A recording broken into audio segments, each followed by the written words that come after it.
Bapa, kami datang kepadamu dengan rasa syukur yang besar, sebab hari demi hari kami boleh betapa Engkau semakin nyata dalam kehidupan kami. Bapa, di dalam segala keadaan hari ini yang tidak menentu, ekonomi goncang, pekerjaan banyak berkurang, ekonomi turun dan melambat, tetapi kami percaya bahwa janjimu tepat, bahwa janjimu yang dan amin, janjimu untuk mereka yang mengandalkan Engkau. Bapa, kami datang kepada firman-Mu pagi hari ini. Berkati setiap kami, tolong setiap kami untuk kami boleh belajar firman-Mu lebih dalam, supaya setiap umat-Mu di tempat ini boleh mengalami bahwa Allah begitu sangat dekat, dan Allah begitu nyata, dan Allah begitu sangat mengasihi. Bapa, kami datang kepada firman-Mu. Biarlah firman-Mu yang berbicara melalui Roh Kudus-Mu, bukan manusia daging, tetapi Tuhan oleh karena kasih karunia-Mu. Terima kasih untuk pagi hari ini. Kami berdoa untuk mereka, saudara-saudara kami yang tidak bersama dengan kami. Kiranya dimanapun mereka berada, Allah menyertai. Di dalam nama Tuhan Yesus kami berdoa dan mengucap syukur. Haleluya. Mari bersama-sama kita mengatakan amin. Silakan duduk Bapak Ibu. Shalom, salam sejahtera, selamat pagi semuanya. Selamat datang untuk Ina.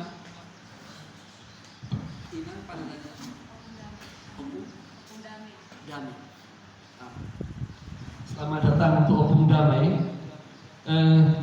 Saya terkejut tadi, Opung Damai datang ke gereja dengan segala keterbatasan fisik, dan saya meyakini satu hal: siapapun yang dalam kelemahan, tetapi dia dengan tekad bulat untuk datang kepada paitnya, bertemu dengan Allah, akan mengalami kekuatan dari Allah. Kita berdoa untuk Opung Damai.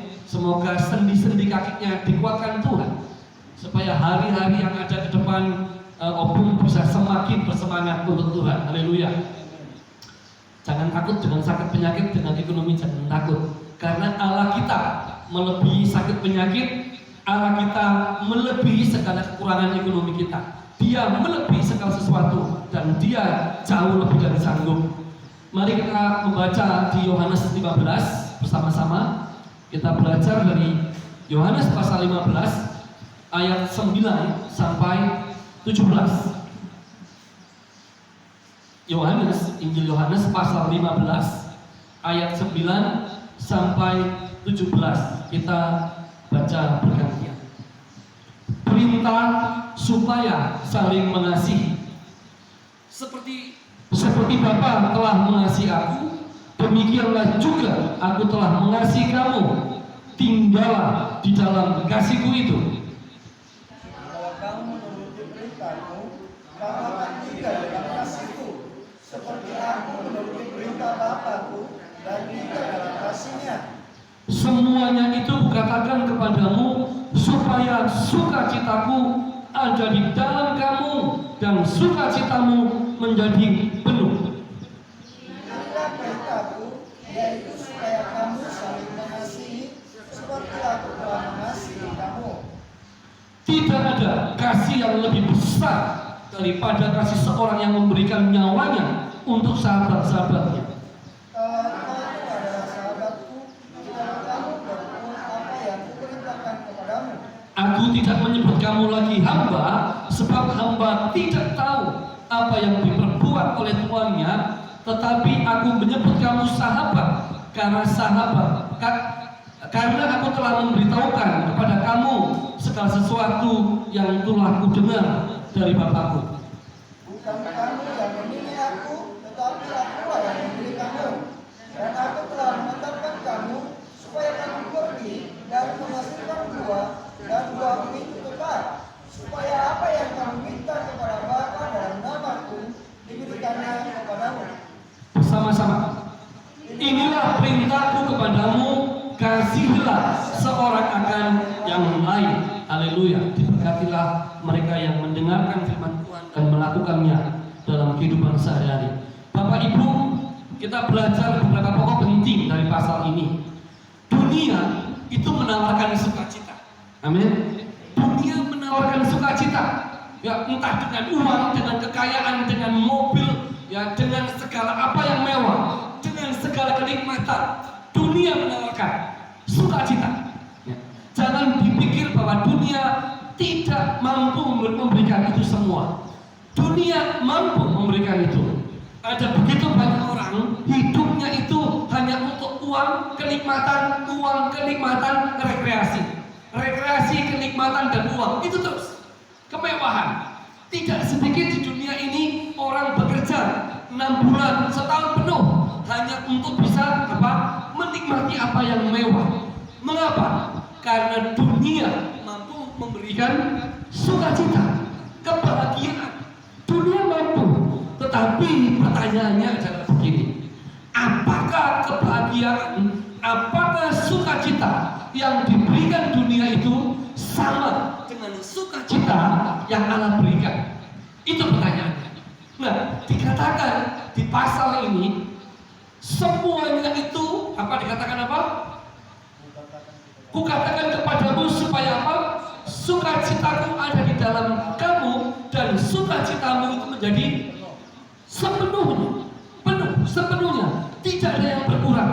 Nah, kalau kita berpikir sukacita karena gaji yang besar, pekerjaan yang bagus, ya kan, rumah yang mewah, istri yang cantik, rekening bank yang penuh, salah besar. Sukacita yang penuh, yang sepenuhnya adalah kalau sukacita Allah itu ada di dalam hidup kita, dan sukacita Allah itu ada di dalam hidup kita bagi mereka yang mau hidup di dalam kebenaran firman Tuhan. Dan dalam konteks ini, kasihilah sesamamu. Kasihilah sesamamu seperti aku telah mengasihi kamu. Hanya dengan hidup di dalam kebenaran itu kita akan mengalami sukacita. Nah, kalau kita mengejar sukacita yang sejati, Bapak Ibu, kita juga akan mengejar untuk mengasihi siapapun orang itu. Kita akan mengejar itu, sekalipun orang itu tidak menyenangkan untuk dikasihi. Tetapi kita harus tahu bahwa dengan mengasihi orang yang tidak menyenangkan itu justru kita membuat kita mengalami kasih Allah yang sepenuhnya, sukacita yang sepenuhnya. Kita tidak perlu mencari kasih yang di luar, tidak perlu. Karena kasih yang di luar itu semu, sesaat. Saudara mendapat uang, paling bisa belanja, ya kan? Saudara punya uang 10 juta, paling hanya bisa belanja, beli HP baru, ya kan? Makan di tempat yang bagus, paling itu. Setelah HP-nya jatuh, tenggelam, rusak, setelah makanan yang mewah itu dibuang, ya kan, ke toilet, sudah hilang. Sukacitanya semu, sementara. Tetapi sukacita yang dari Allah, karena orang-orangnya yang hidup di dalam perintahnya itu untuk saling mengasihi, akan mengalami sukacita yang penuh. Nah, masalahnya Bapak Ibu, orang percaya itu paling susah untuk hidup saling mengasihi, sekalipun mereka orang percaya. Mengapa? Karena untuk mengasihi orang yang mengasihi kita itu mudah, apa susahnya? Tetapi mengasihi orang yang memandang rendah Anda, mengasihi orang yang katakan membenci saudara, mengasihi orang yang selalu melihat kelemahanmu, mengasihi orang yang selalu memerintah kamu, mengasihi orang yang selalu engkau di matanya tidak pernah benar. Wah, saudara, mengasihi orang seperti ini yang Tuhan memerintahkan kepada murid-muridnya, kasihi. Minggu lalu, 2 minggu lalu saya berbicara tentang seorang ibu yang bersaksi. Dan ini bukan sekali saya ketemu orang punya pandangan seperti ini. Di dunia luar itu banyak orang dikecewakan. Suami mengecewakan istri, istri mengecewakan suami, suami meninggalkan istri, istri meninggalkan suami, Ya, terakhir saya mendengar seorang istri meninggalkan 4 anak. Ya, Pak Mertua, ya. Meninggalkan 4 anak dan suaminya. Contoh. Dan ini contoh hidup di luar. Dan ketika dia orang-orang seperti ini, orang percaya misalkan, dan berdoa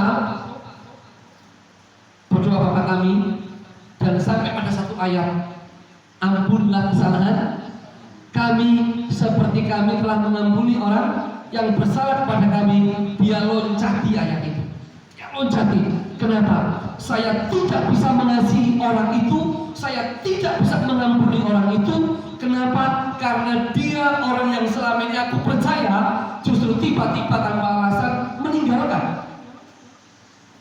Bapak Ibu, ini yang terjadi di luar.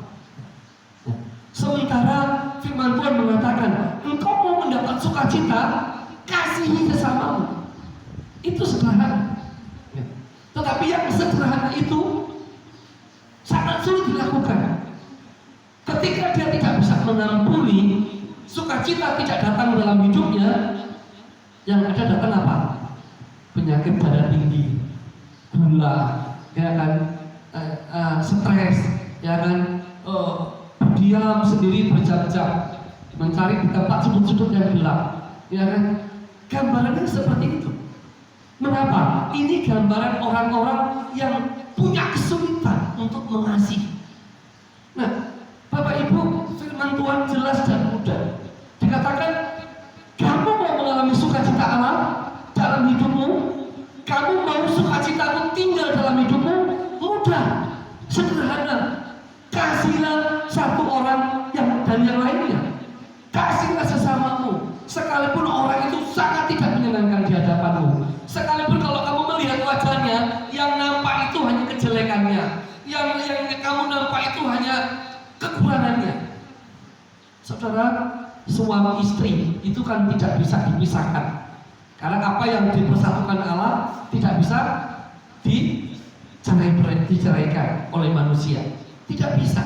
Tetapi harus jujur dikatakan bahwa suami istri menikah, satu rumah satu kamar, ya, 2 karakter yang berbeda. Satu orang Jawa Timur, orang Malang yang kasar, satu orang Kediri, ya, orang Jawa yang bagian barat lebih lembut. Satu kamar, ya, cara menaruh gelas berbeda, cara menyimpan uang berbeda, cara melipat baju berbeda, semuanya berbeda. Sekarang satu kamar. Kalau tidak saling mengampuni dan tidak saling menerima dan tidak saling mengasihi, yang ada cuma satu, bukan sukacita, tapi pertengkaran setiap hari. Pertama kata-kata, kamu dulu yang suka aku duluan, kamu yang kejar-kejar aku. Nggak berhenti perkataan, piring melayang. Ini gara-gara kamu menjebak aku, merayu-rayu aku, piring melayang. Nggak ada sukacita, tidak ada sukacita, yang ada pertengkaran. Bapak Ibu, firman Tuhan tadi saya katakan sederhana. Hanya orang-orang yang mau mengejar sukacita yang dari Allah, yang akan mengejar kasih yang sesungguhnya, sekalipun kasih itu harus ditujukan kepada orang-orang yang tidak menyenangkan. Dalam hidup kita tidak mungkin tidak ada orang yang tidak menyenangkan, dan setiap hari pasti kita ketemu minimal 1 atau 2 orang yang tidak menyenangkan. Itu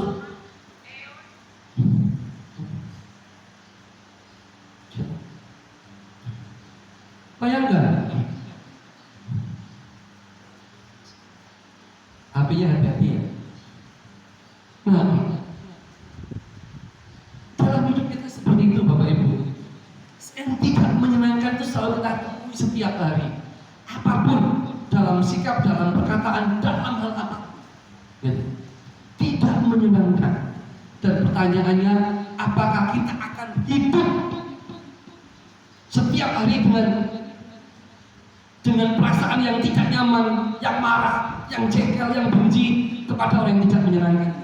Ataukah kita hidup dengan membuat keputusan, apapun dia, siapapun dia, apapun perkataannya dia, apapun pribadinya, aku akan mengasihi dia tanpa alasan.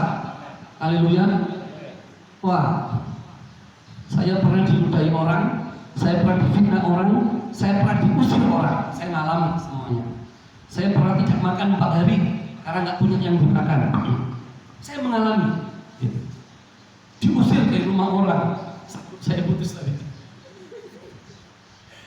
Besok habis beli itu. Nah, Bapak Ibu yang terkasih, apapun alasannya, saudara, engkau hidup dengan perasaan yang tidak puas, jengkel, marah, terus menerus, atau kau menyelesaikannya dengan cara yang sederhana. Tuhan, aku mau mengasihi dia, aku mau memaafkan dia, aku mau mengasihi dia, mau rangkul dia, mau peluk dia, aku mau beri yang terbaik untuk dia, aku mau. Nah, saya berulang-ulang mengalami ini. Ketika orang tidak menyukai saya beri yang terbaik yang saya bisa, terbaik yang saya bisa, saya berikan. Kenapa? Sebagai bentuk saya mengasihi dia. Kenapa? Karena saya tidak mau kehilangan sukacita yang dari Allah yang penuh itu. Saya tidak mau sukacita yang dari Allah yang penuh itu digantikan dengan kejengkelan dan kebencian. Gak mau, rugi. Nah, kalau ketemu istri apalagi? Ya kan? Saya pernah cerita. Dulu istri saya itu di pandangan saya itu kalem, pendiam gitu, nggak banyak ngomong, sukanya baca buku gitu kan. Karena saya kenal istri 7 tahun ya, tapi tidak pacaran, berteman, nggak pernah pacaran dengan. Nah, tapi setelah menikah beda. Dia tidak pendiam seperti yang saya pikir. Pertama cerewet, merepet, orang sini bilang merepet ya. Cerewetnya itu 10%. Tahun pertama, tahun kedua, kalau saya capek, saya taruh baju, saya rendam di kamar mandi, lupa mencuci 2 hari kan bau, merepetnya naik 30%. Ya, cerewetnya naik 30%. Saya nggak sempat bantu dia karena punya anak kecil. Saya harus pergi, semua dia ngurus, dia capek. Pulang saya langsung tidur, nggak bantu dia. Sekarang cerewetnya, merepetnya naik berapa? 60. 60%. Terus saya mulai merenung. Satu kali saya ajak ibu saya di kamar berdua, saya ngomong dengan tenang, Ma, kita menikah itu kan ingin mengalami kasih Allah, sukacita daripada Allah, untuk kita bisa memenuhi panggilan Tuhan untuk memberitakan Injil kerajaan Allah. Tapi rasanya kita menikah ini lebih banyak bertengkar ya daripada kasih sayang yang kuat itu. Ayo kita berani saja, kita pelayanan, nggak usah bekerja, nggak usah cari uang, kita pelayanan saja. Sekarang nggak ada gereja yang memutus, nggak ada lembaga misi yang memutus. Kami pilih Nusa Tenggara Timur, NTT, untuk melayani di sana. Dengan tidak punya apa-apa itu kan senasib, ya kan? Ya, nggak saling menuntut, ya kan? Dan muncullah saling mengasihi. Nah, saya bersyukur tahun kedua pernikahan kami. Tahun pertama pernikahan itu bagi saya kayak neraka sekali. Saya itu tidak bisa bentak orang, marah, nuding orang, saya nggak bisa. Karena saya dari kecil itu sudah hidup dengan kekerasan, ya. Jadi saya ketika mengenal Tuhan, saya sudah berkomitmen, saya tidak mau marah Tuhan, tidak mau mukul orang, tidak mau maki orang, saya nggak mau, gitu kan. Nah, jadi ketika menikah, saya berdoa jangan sampai pukul istri atau anak ya, jangan sampai, atau maki mereka. Gitu. Saudara boleh tanya ke anak saya, ke istri saya, gitu. Nah, tahun pertama menikah itu kayak neraka. Wah, tapi begitu kami memutuskan meninggalkan semua posisi kami, menjadi satu perahu, punya kesehatian, ayo kita melayani Tuhan, ayo kita mencari Tuhan, ayo kita mengasihi Tuhan dan melayani Tuhan. Kami satu perahu sekarang, mengadakan kumpul, ya, nggak ada dikerjakan bareng.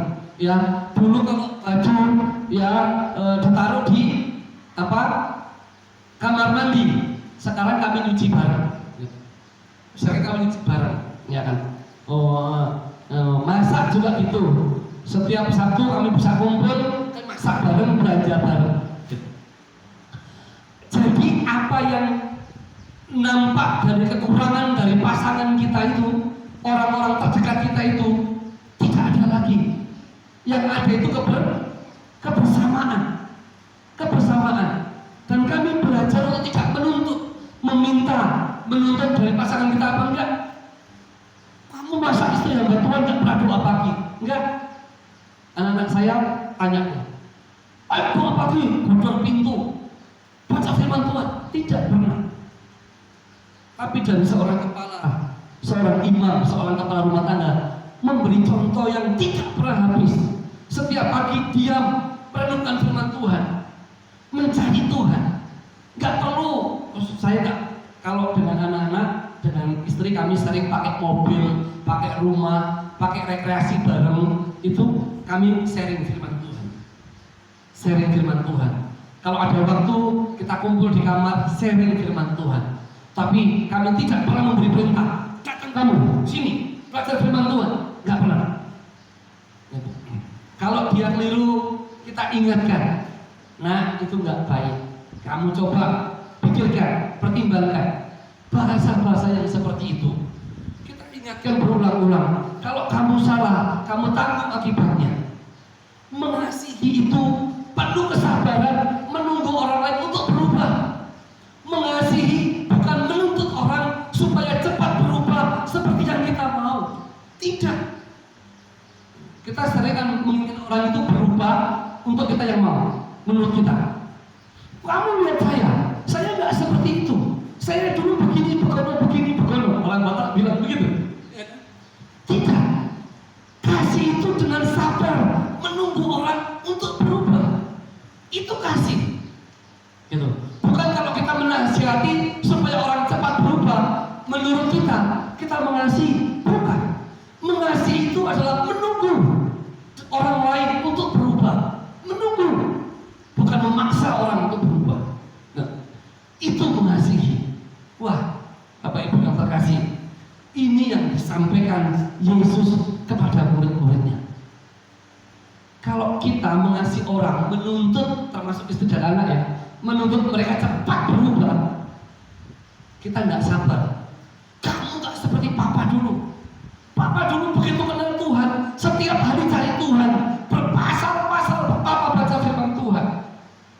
Waktu Papa dulu, itu kalau nggak sabar misalkan, waktu Papa dulu kenal Tuhan, nggak punya uang ke persembahan, untuk persembahan, Papa nggak malu, Papa cari Tuhan.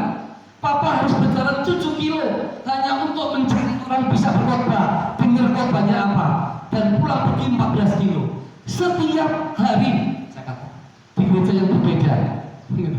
Kenapa? Karena kan saya pernah sharing ke Bapak Ibu, ayah saya seorang Madura, ya kan, ibu saya orang Jawa, ya kan, jangan tanya agamanya apa, dan kami dibesarkan dengan cara apa, ya kan. Jadi begitu kami bersentuhan dengan Injil, tahu firman Tuhan, kami cari betul Allah dengan segenap hati kami cari Dia. Bagi saya, mencari Allah itu adalah bentuk dari mengasihi Dia. Gitu. Semakin saya mencari Dia, mengasihi Dia, sukacita Allah itu semakin memenuhi hidup saya. Semakin memenuhi, gitu kan. Pak, kalau dulu sebelum kenal Tuhan dimari orang sedikit, saya balas. Kalau berantem, berkelahi, saya nggak mau cari orang yang sama-sama kecil, rugi, menang nggak dihormati. Kalau berantem itu cari yang besar, yang tinggi, yang dipandang orang kuat. Karena kalau dia kalah, semua tunduk. Itu orang belum bertobat dulu begitu, ya kan?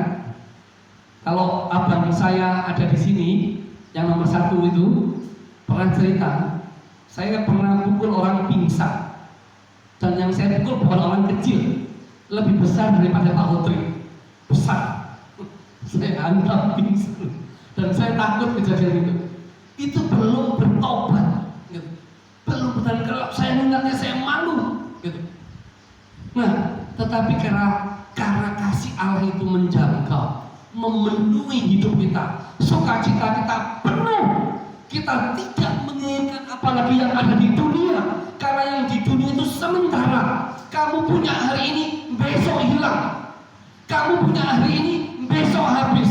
Tapi sukacita daripada Allah itu tidak pernah habis dan tidak pernah berkesudahan.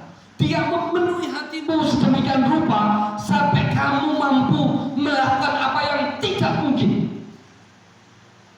Mengasihi orang yang membenci kita itu kan tidak mungkin. Tetapi oleh karena kasih Allah itu menjadi mungkin. Dan ayat 13 dikatakan, tidak ada kasih yang lebih besar daripada kasih seorang yang memberikan nyawanya untuk sahabat-sahabatnya. Mereka yang hidup untuk mengasihi Allah itu dan mengasihi sesamanya itu di pandangan Yesus Tuhan kita itu adalah sahabat. Kamu bukan lagi hamba, tapi kamu sahabat. Apa bedanya? Hamba itu melakukan perintah tuannya untuk mendapat upah. Amin. Amin.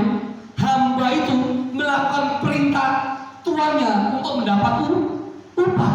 Seorang sahabat tidak. Dia melakukan perintah itu karena dia mengasihi, karena ini sahabatnya. Kasih itu yang mendorong dia untuk melakukan perintah sahabatnya. Makanya Yesus mengatakan, engkau bukan lagi hamba, tapi engkau sahabatku. Luar biasa. Jadi ada dua jenis orang percaya. Orang percaya yang hamba, yang melakukan perintah Allah untuk mendapat upah, paling tidak mendapat surga. Betul? Tapi ada orang yang melakukan perintah Allah karena memandang Allah itu adalah sahabatnya. Kalau sahabatku, aku lakukan perintahnya, gak perlu dia ngasih upah. Karena aku melakukannya dengan sukacita, dengan senang hati, bukan dengan tekanan, bukan dengan paksaan, tapi dengan sukacita. Karena dia sahabatku. Kenapa dia sahabatku? Kalau dalam keadaan senang, susah, dia tidak pernah meninggalkan. Itu bedanya. Tapi kalau seorang hamba, dia melakukan perintahnya supaya dia mendapat upah. Bukan berarti Tuhan tidak memberi kerajaan Allah bagi orang yang percaya, yang mengasihi dia. Bukan, dia memberikan. Tetapi motivasi kita hidup dalam Injil kerajaan Allah karena kita mau menjadi sahabat Allah. Mengasihi sebagai sahabat, bukan mengasihi berhenti sebagai seorang hamba. Kita mau lebih, bukan berhenti sebagai hamba, tapi sebagai sahabat. Saudara, gereja Tuhan dipenuhi hamba-hamba, bukan dipenuhi para sahabat. Kenapa? Karena dimanapun gereja Tuhan, kalau menjadi hamba, dia ikut Tuhan, dia percaya Tuhan, dia mengasihi Tuhan untuk mendapat upah. Dan Yesus mengatakan, siapapun yang melakukan perintah ini, yaitu mengasihi sesamanya, dia tidak lagi hamba untuk mendapat upah itu, tidak. Tapi engkau adalah sahabatku. Wah, kalau kita memberi pun, kalaupun kita memberi apapun, melakukan apapun, karena kita mengasihi Allah, karena dia sahabat kita. Bapak Ibu, Allah mau mengangkat kita tinggi, tapi kita tidak mau diangkat. Kita maunya jadi hamba saja, supaya mendapat upah terus. Amin. Diadakan di antara kita mau menjadi sahabat. Kalau mau menjadi sahabat, sekalipun perintahnya itu berat untuk mengasihi orang yang membenciku, aku akan melakukan dengan sukacita, karena aku melakukan untuk sahabatku yang telah mengasihi aku, yang telah memberi nyawanya untuk aku. Haleluya. Tapi kita nggak mau. Tuhan, aku mau lakukan ini dulu. Apa upahnya? Nah, anak-anak di asrama itu, di tempat ini gampang. Kalau kerja dengan Pak Rudi, kalau dengan Pak Rudi mau, nanti diberikan biskuit, spray, upah. Itu sebetulnya ujian. Anak-anakku di asrama itu mau bekerja bukan untuk menjadi sahabat Pak Rudi ini, untuk mendapat upah. Jadi nanti kalau diberikan wardi jangan senang kan ya. Itu nanti itu pelajaran menjadi seorang hamba. Lakukan dengan kasih. Oh, aku anggota keluarga di rumah ini. Apapun yang tidak nampak, yang tidak beres, sekalipun tidak diperintah, aku lakukan. Kenapa? Karena aku keluarga di tempat ini, tinggal di dalam tempat ini. Aku tidak hanya keluarga, tapi juga sahabat di tempat ini. Itu harus. Amin. Kita harus memilih. Engkau memilih menjadi hamba atau memilih jadi sahabat. Mana engkau pilih? Dalam hubunganmu dengan Tuhan, mana engkau pilih? Engkau jadi hamba atau jadi sahabat? Dalam hubunganmu di gereja ini, engkau mau jadi hamba atau mau jadi sahabat? Dalam hubunganmu dengan siapapun, engkau memilih mana? Jadi hamba atau jadi sahabat? Dan saya memutuskan untuk hidup rohani saya. Dalam konteks apapun, saya mau menjadi sahabat. Yang terakhir, Bapak Ibu, ini yang dikatakan Tuhan.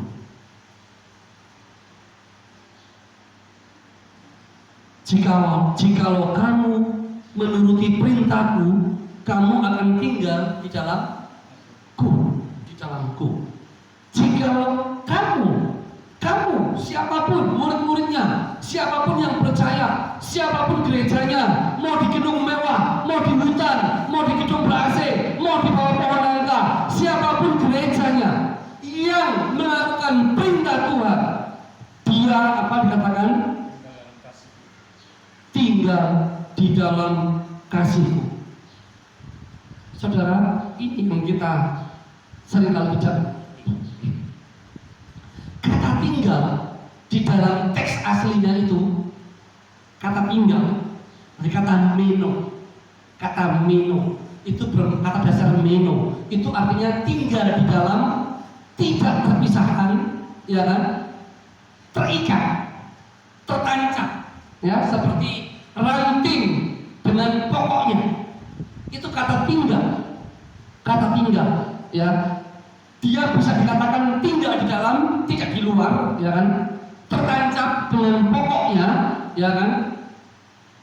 Atau terikat erat, itu meno. Dan ada kalian begini, mereka yang melakukan perintahku, ya kan? Ia terikat di dalam, ia tinggal di dalam, ia tidak terpisahkan dengan kasihku. Wah, saya tutup dengan ilustrasi ini. Ada seorang kaya di Sevilla, di kota Sevilla, di Spanyol, orang Tionghoa perantauan, sangat kaya, punya hotel, punya restoran mewah. Istrinya meninggal. Begitu istrinya meninggal, dia memandang dunia ini hampa. Tidak ada lagi yang perlu dimiliki. Rupanya dia sangat mencintai istrinya. Begitu istrinya meninggal, yang dicintai ini, apapun hartanya yang triliunan ini, di hadapannya dia tidak berarti lagi. Namanya Pak Yao, ya. Pak Yao akhirnya satu kali pada hari libur dia pergi ke China, naik pesawat dari Sevilla Spanyol ke China, ke kampung nenek moyangnya, ke kampung halamannya yang sudah berpuluh tahun tidak pernah dia kunjungi karena dia begitu sibuk. Dalam keadaan hampa karena ditinggal oleh yang dicintainya itu, dia pulang ke kampung halamannya. Sampai di kampung halamannya, di desa yang terpencil, yang semuanya serba susah, serba sulit, dia ketemu seorang perempuan sederhana, namanya Ibu Liu. Dia juga tidak menikah. Dan Pak Yao ketemu Ibu Liu ini, singkat cerita, dia jatuh cinta. Ya. Tetapi anehnya yang mengejutkan dunia dan di Cina waktu itu, dia tinggalkan semua kekayaannya yang triliunan dolar, triliunan rupiah ini, ya kan, ditinggalkan, ya kan, dia lepas semua dan dia tinggal hidup di desa yang sederhana, menikah lagi dengan perempuan desa yang sehari pekerjaannya mencari kayu bakar, ya kan, membersihkan rumput. Orang heran, Pak Jalmo, kamu kan kaya miliar, apa yang kamu nggak punya? Tapi kamu lepaskan semua demi seorang perempuan desa. Dia bilang, kamu boleh memiliki miliaran triliun uang, hotel, restoran di Spanyol, kamu boleh kaya, tapi kamu tidak punya orang yang mencintai kan? Di desa ini aku ketemu wanita bernama Liu. Dia tidak punya apa-apa, tapi dia punya cinta. Dia mau bersahabat dengan aku tanpa melihat aku kaya atau miskin. Dia mau tinggal dengan aku dan cintanya itu begitu besar. Apapun aku nggak mau. Kalau di Spanyol aku mau minta apa, panggil anak buahku, ku perintahkan apa. Tapi di rumahku di desa halaman ketemu wanita yang bernama Liu ini, aku nggak perintahkan apapun. Dia menemani aku, menyediakan tehku, ya kan, mengajak aku berjalan-jalan, ya kan, dan kasihnya yang begitu hangat itu, yang mengalahkan semua harta yang aku tinggalkan. Wah, Bapak Ibu, apa hubungannya?